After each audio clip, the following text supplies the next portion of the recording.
Hola, buenas tardes.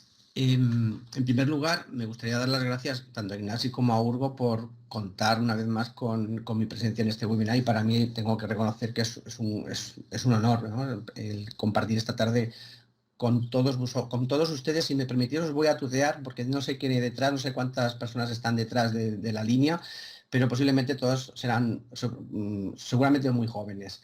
Entonces, sin más, vamos a, como decía aquel que iba a hablar de su libro, pues bueno, yo vengo a hablar de mi libro, ¿no? Vengo a hablar del modelo real, ¿no? El modelo real desde el punto de vista de la infección. Vamos a intentar hablar la infección con eso que hemos inventado o que hemos intentado organizar. Si nosotros pensamos en términos de infección, hay una serie de elementos, una serie de conceptos, una serie de situaciones en las que, bueno, podemos más o menos manejarnos, pero si las organizamos, podemos decir que la infección se sustenta sobre 4 pilares. Uno sería el exudado, los microbios, el biofilm y los detritus. Pero es importante tener en cuenta que la base de tratamiento siempre tiene que ser la limpieza completa de la lesión y el más allá. Y así, si regulamos el exudado, si eliminamos los microbios y arrollamos el biofilm y, por supuesto, limpiamos los detritus, vamos a hacer caer ese templete, esa infección y la vamos a hacer desaparecer. Esta forma de organizar los elementos que pueden causar la infección en una lesión está siempre sustentada sobre la limpieza completa de la lesión y del más allá. Podéis encontrar esta publicación en abierto en la revista de diciembre de la revista Roll, y tengo que decir, y aquí aprovecho para dar las gracias a los otros autores del modelo real, que son Estrella Mesa y Ana Roig, junto con Ignasi Torroella, que también nos ha ayudado. Nosotros somos los cleaners y a partir de aquí vamos a intentar dar una serie de ideas, una serie de conceptos e intentar clarificar situaciones. Bien, me gustaría decir, en primer lugar, que siempre el cuidado de las heridas siempre tiene que hacerse de una perspectiva integral desde el punto de vista de la persona en todas sus dimensiones, teniendo a la persona dentro de un rol activo en el proceso en lo que podemos llamar el empoderamiento. Y nuestra máxima es cuidar personas para cuidar heridas. Pero siempre delante de una lesión tengo que ir a parar, o el primero que tengo que pensar es el tratamiento etiológico. Por mucho que yo utilice el modelo real o cualquier otro modelo, si no tengo un tratamiento etiológico de cualquier lesión que yo tenga delante, no voy a tener éxito a la hora de cicatrizarla. Yo tengo que saber si estoy delante de una úlcera neuropática, una úlcera venosa, si es una isquemia, si es un pioderma o una úlcera neoplásica. Siempre tengo que ir a tratar el tratamiento y siempre voy a buscar el tratamiento etiológico, porque, por ejemplo, un exudado descontrolado, si yo no identifico cuál es la causa de ese exudado, puedo gastar todos los apósitos que tenga en el almacén y no voy a conseguir solucionar el problema.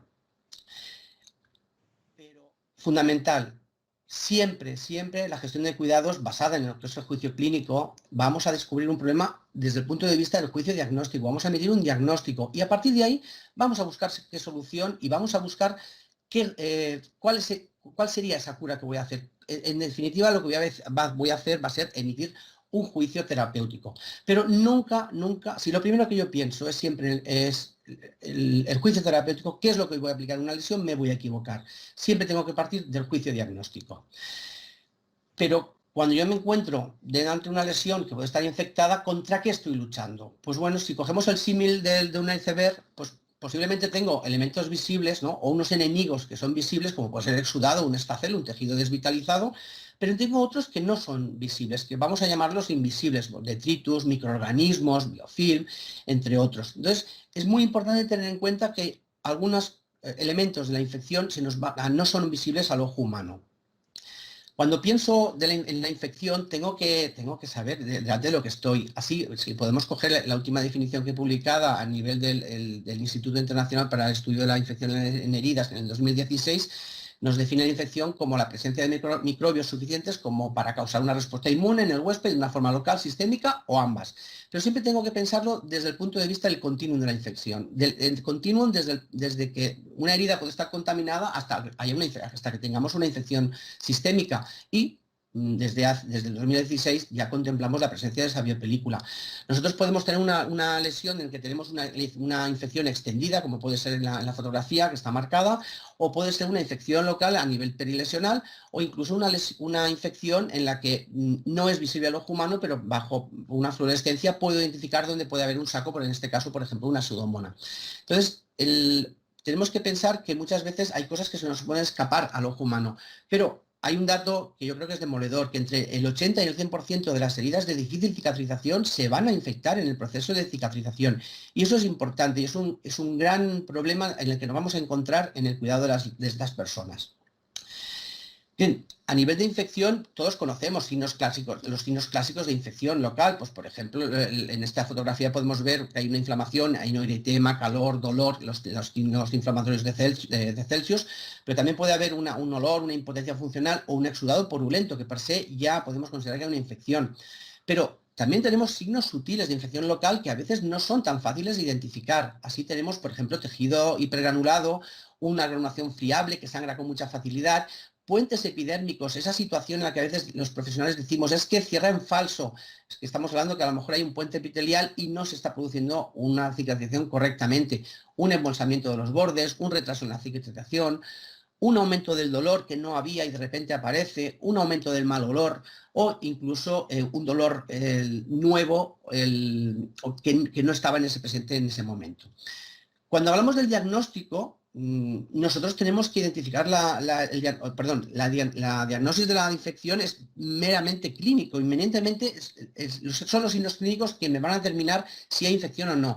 Por supuesto, tengo pruebas complementarias y el tratamiento. Eso sería cómo yo tengo que hacer el abordaje de esa situación. Muchas veces los clínicos lo que hacemos es que pasamos de los signos clínicos directamente al tratamiento, pero no tenemos que olvidar que entre medio tenemos las pruebas complementarias como puede ser el estudio microbiológico, un estudio analítico o unas pruebas de imagen. No me voy a extender dentro de lo que son los diferentes tipos de pruebas, pero sí que es verdad que, por ejemplo, a nivel de los cultivos nos va a identificar cuál es el germen y nos va a evitar que haya tratamientos inadecuados. ¿Cuándo voy a realizar un cultivo? Cuando haya signos de infección. Eso es muy importante porque si no hay signos de infección no hace falta recoger cultivos porque siempre va a haber microbios encima de una lesión. ¿Cómo lo voy a hacer? Bueno, pues con las diferentes técnicas que existen. Sabemos que el gold estándar, la bibliografía nos dice que es la biopsia, no todo el mundo tiene acceso, pero sí, por ejemplo, la técnica de Levin con el frotis, que con las últimas técnicas que hay a nivel de fluorescencia, pues posiblemente tengamos que reconducir los protocolos que hay de recogida, como podéis ver en este vídeo. Bien, si entramos en los 4 pilares, es la base. Tenemos que empezar siempre por una limpieza completa de esa lesión y del más allá. Delante de estas situaciones, que como podéis ver en las fotografías, sobre todo en las 2 primeras, no podemos cerrar los ojos delante de esta situación. Y esto parece mentira, pero todavía se dan en nuestras consultas. Entonces es importante tener en cuenta que no solamente vamos a intentar eliminar esa infección o los elementos que me pueden causar infección en la lesión, sino que voy a proporcionar confort y calidad de vida a la persona. Imaginaos una persona con ese vendaje durante unos días. Es intolerable. Si me permitís la expresión. Cuando hago una limpieza exhaustiva de esa lesión, va a ir desde articulación a articulación. En este caso, una herida en una pierna, voy a lavar desde los dedos hasta la rodilla. Voy a utilizar agua y jabón si hay muchos detritus. Depende de qué situación tengan la lesión, pues la voy a lavar de una forma o de otra. Por supuesto, voy a utilizar unas soluciones u otras. Pero pensemos que el jabón, esa espuma, va a hidratar, va a haber un efecto humectante. Luego tengo que utilizar una irrigación. Esa irrigación va a ser a temperatura corporal. Pensad que muchas veces parece que dedicamos mucho tiempo a realizar un lavado, pero voy a adelantar el vídeo y ya veréis como después del secado, en tiempo real, son 2 minutos 20 prácticamente de hacer una higiene correcta de una pierna. En el vídeo de abajo estamos viendo cómo se está limpiando una lesión, cómo hemos lavado con círculos concéntricos, cómo hemos aplicado una solución para quitar ese jabón porque había muchos detritus.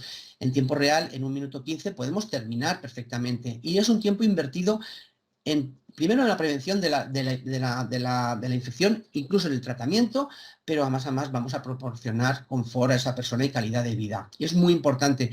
Es la base de lo que es la gestión de los elementos que van a causar infección en una lesión. Bien, si entramos en el primer pilar, hablamos del exudado. ¿Y de qué hablamos? cuando hablamos de exudado, ¿a qué nos referimos? Pues a ver, es que es una parte que se produce de una forma natural en el proceso de cicatrización. Pero si hay una superproducción, si es una composición incorrecta o está en un lugar incorrecto, va a afectar negativamente a la cicatrización. Eso es importantísimo tenerlo en cuenta. Tenemos que pensar que hay diferentes definiciones de exudado. La última que hay publicada en el 2019 en WOMS International, el documento de consenso, nos lo define como materia exudada, especialmente en el material compuesto de suero, fibrina, glóbulos blancos, que fuga hacia la lesión superficial o un área de inflamación. Bien, si nosotros cogemos un símil de esta maceta, podemos ver en la humedad óptima, si está seco la flor, por supuesto, está marchita, y si está saturado, está ahogada. Por lo tanto, vamos a ver qué hacemos con el exudado. Lo primero, ¿de qué está compuesto? En su mayoría es aguas, factores de crecimiento, nutrientes, proteínas estructurales, células del sistema inmunológico, células plasmáticas, entre otros componentes, unos cuantos más.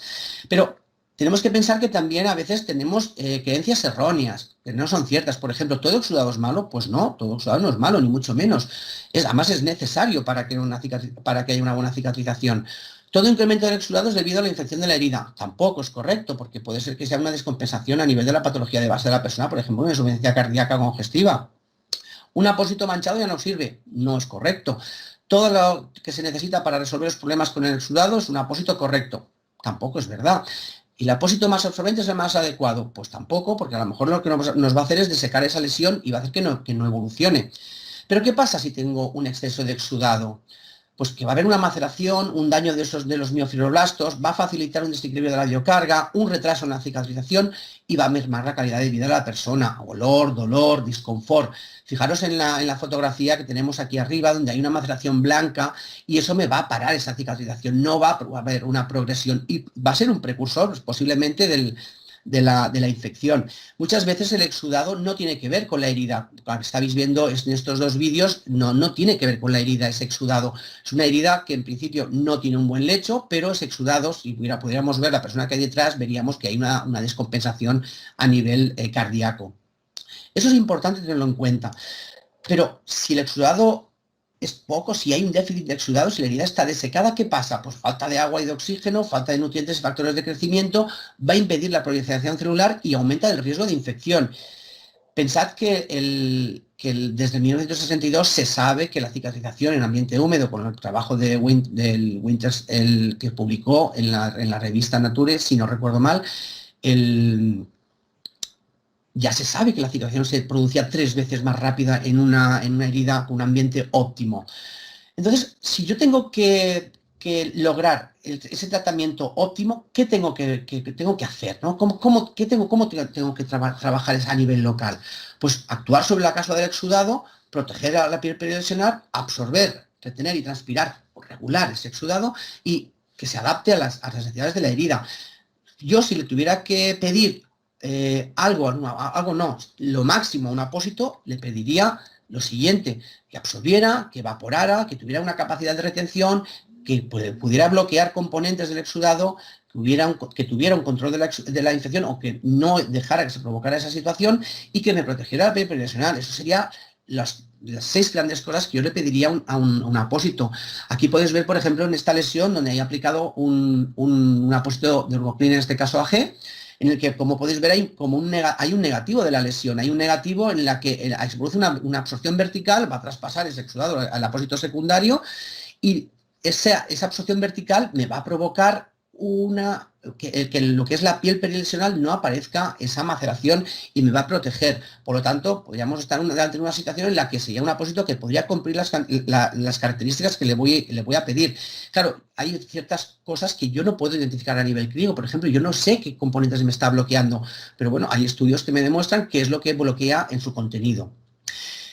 Cuando estamos hablando de los microbios como el otro pilar que sustenta la infección, ¿de qué estamos hablando? Bien, en el 2016 el Instituto Internacional para el Estudio de la Infección de las Heridas nos dice que tenemos que cambiar el término bacterias por el microbios. ¿Por qué? Porque dentro de lo que es el continuo de la infección no solamente hay bacterias que van a provocar esa infección, sino que puede haber levaduras, hongos, virus, parásitos. Y por ende, tenemos que cambiar el término carga bacteriana por el término de carga biológica, carga microbiana o biocarga. pero siempre desde un abordaje holístico. A optimizar la respuesta del huésped, la persona tenemos que tratarla en todas sus dimensiones, la física, por supuesto, pero en todas las otras dimensiones. Tengo que intentar reducir ese número o virulencia de los microorganismos en la herida y optimizar el hecho de la lesión, lo que es el entorno de lo que es la cicatrización. Pero ¿cómo lo hago? ¿Qué tengo yo para poder eliminar esos microbios? Por un lado tenemos los antibióticos, pero tenemos que pensar que los antibióticos solo son activos frente a bacterias. Aquí podéis ver una serie de recomendaciones que están publicadas en el documento de que no hacen ansiedades crónicas, la última revisión en el 2020, en la que hay una fuerza de recomendación alta para no utilizar pomadas antibióticas de uso local como primera elección. ¿Por qué? Porque no sabemos exactamente qué concentración va a llegar y puede inducir a resistencias, que es un gran problema. Pensar que el hecho de los antibióticos hoy en día es un gran problema para nuestro sistema de salud. Y sobre todo no utilizar antibióticos por vía que no sea la que sea adecuada. Por ejemplo, todos hemos visto situaciones en las que gotas ópticas se han aplicado encima de una lesión y eso no deberíamos utilizarlo por el tema sobre todo de las resistencias. Pero tenemos otro elemento que podemos utilizar, otros productos, por ejemplo los antisépticos. Los antisépticos son biocidas que tienen una capacidad de eliminar tanto las bacterias como hongos, virus, incluso algunos a las esporas, en función de su tipo y de su concentración, por supuesto. Entonces, dependiendo de esa concentración, puede matar todo lo que haya en esa lesión. Pero, por contra, también tenemos que tener en cuenta que puede afectar negativamente a ese proceso de cicatrización, porque no deja de ser un tóxico y al final puede provocar una citotoxicidad. ¿Y eso de qué va a depender? Pues de la concentración y de la gente en el que se use. Posiblemente uno de los antisépticos más conocidos hoy en día sería la utilización de las platas.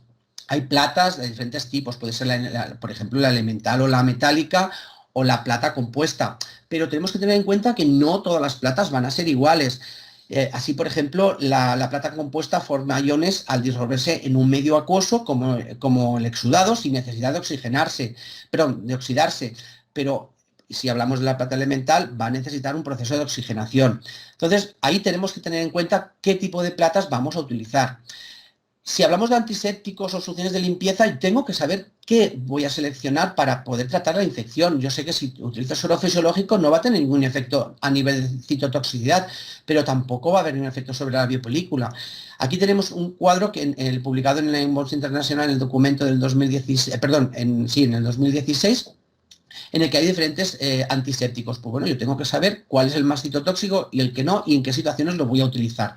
Lo que sí está claro que a la hora de utilizar lo antiséptico, yo tengo que identificar que antes de un desviamiento cortante en lesiones con signos de infección o con presencia de gérmenes multiresistentes, sí que está indicado su utilización, pero no de una forma rutinaria. En el 2012 hubo un trabajo sobre el consenso de la utilización de las platas y nos recomendaban, si yo aplico un tratamiento con plata, si hay una mejoría en 2 semanas o menos, se puede retirar la plata y continuar con el tratamiento con otro. Pero si en 2 semanas hay un tratamiento que va a mantener los signos de infección, pero con una evolución favorable, vamos a seguir con esa plata y vamos a reevaluarlo a los 7 días. Pero si en 2 semanas no he conseguido ninguna evolución, hay que retirar ese tratamiento y hay que volver a reconsiderar, hay que volver a diagnosticar qué es lo que está pasando.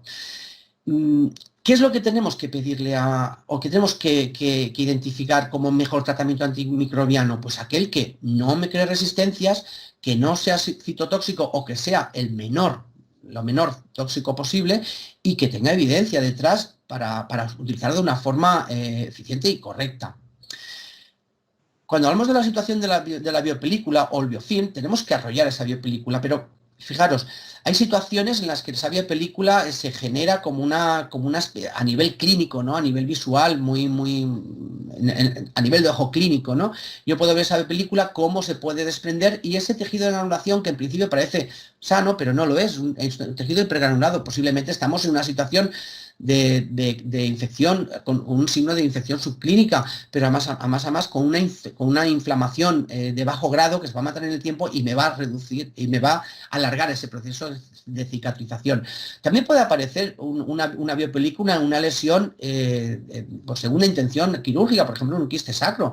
Aquí podemos ver incluso un embolsamiento de esos bordes, ese tejido de granulación. Después de desvidar esa película, vamos a ver esa hipergranulación, pero a veces se encuentra incluso en el lecho de la lesión, vas haciendo desviamientos, va generando esa epitelización en los bordes de una forma tórpida y prácticamente hasta el último momento estamos desviando esa biopelícula en el tiempo. Es muy, si me permitís la expresión, muy pesado de gestionar, pero no tenemos que bajar la guardia.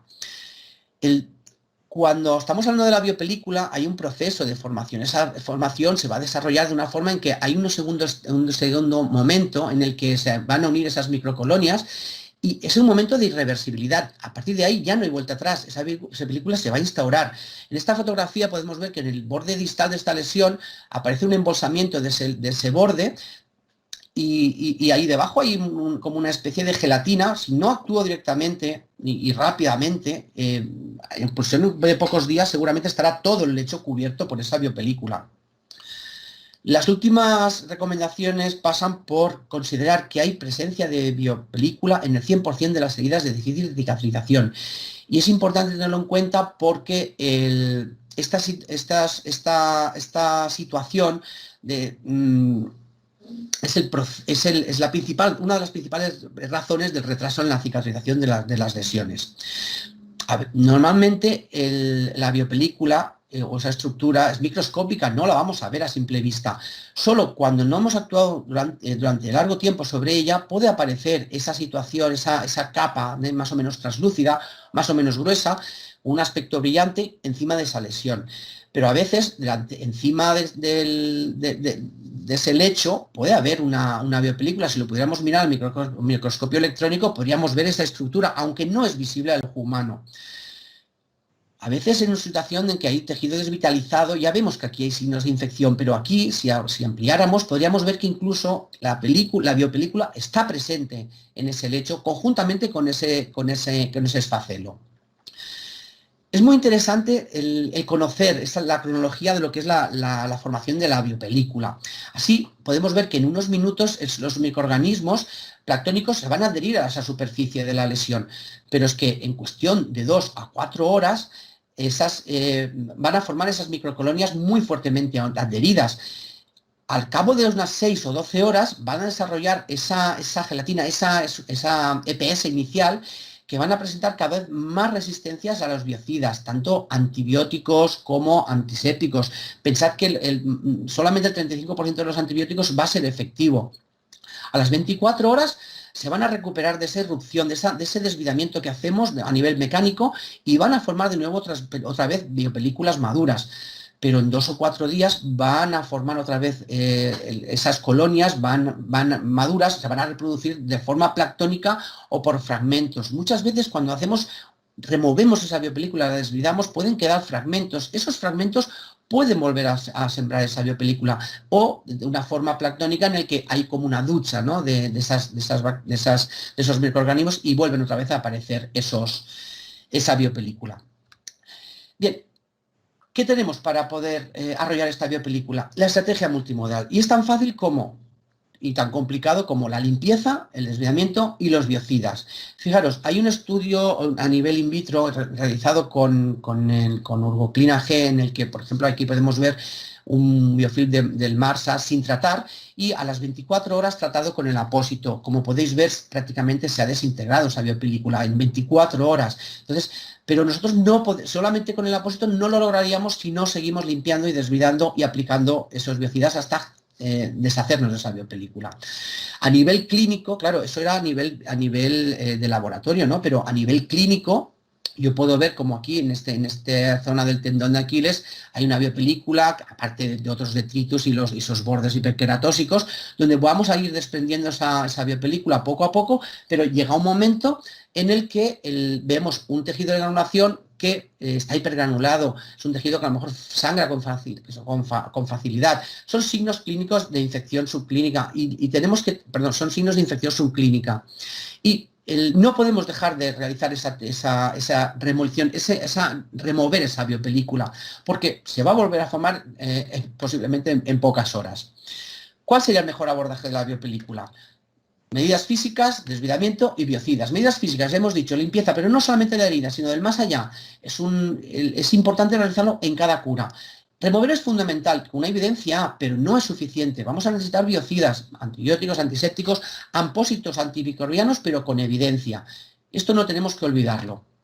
Cuando hablamos de detritus, ¿de qué estamos hablando? Los detritus, en definitiva, son residuos que van a venir de la descomposición de la cicatrización, dentro de lo que es el proceso, pero también pueden ser externos, por ejemplo, productos sanitarios que hemos aplicado. Pensad que la presencia de estos detritos en el lecho de la lesión supone, primero, un retraso en la cicatrización, puede impedir el avance de las etapas, pero también se convierte en un sustrato, en un caldo de cultivo, donde se van a desarrollar carga microbiana, va a haber una infección local y, por supuesto, seguramente una biopelícula, porque tenemos que pensar que en estas heridas de cicatrización el 100% de esas lesiones pueden tenerlo. El detritus va a suponer un entorno ideal para esa adhesión de los microorganismos y la biopelícula. Y el riesgo de infección y detritus está directamente relacionado, están íntimamente relacionados.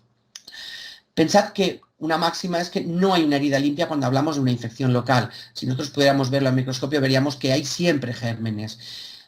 A veces podemos utilizar fluorescencias donde podemos ver una lesión que hay detritus en todo lo que es la piel periodontal, que son evidentes. Aunque el tejido está granatoso, está hipergranulado, no hay carga de infección a nivel de 10 por carga de 10 elevado a 4, pero como podemos ver en fluorescencia está completamente lleno de detritus la piel periodontal y los bordes.